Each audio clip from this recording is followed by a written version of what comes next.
లోపలికి వెళ్ళడానికి ప్రయత్నం చేస్తుంటే గడప దగ్గర మంటలు వచ్చాయి.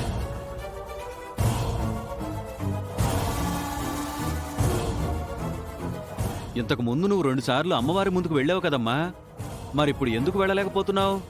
ఇంక నోరు మోయి పెద్దిరాజు.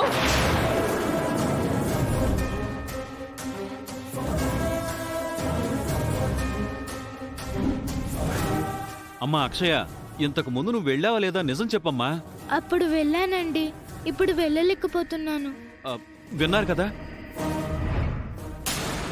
వింటున్నాను కదా అని ఎవరు ఏం చెప్తే అది వినను. ఒకరేమో పూజ గదిలోకి వెళ్ళిందని అబద్ధం చెప్తున్నారు,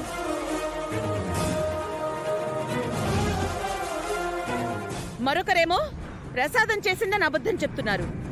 ఏ మీకు తమాషాగా ఉందా?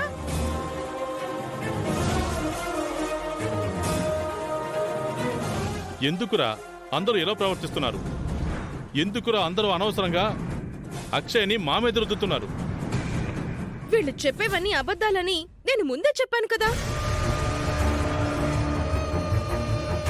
ఇప్పుడు చెప్పండమ్మా, ఎవరు నిజాయితీ పరులు, మేమా వాళ్ళ?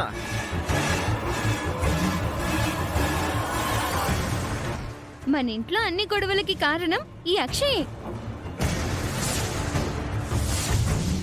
ముందు ఈ అక్షయను బయటకు గెంటేయాలి. ఏ అక్షయ రావే. అరే రావే. పోవే. అమ్మా అక్షయ,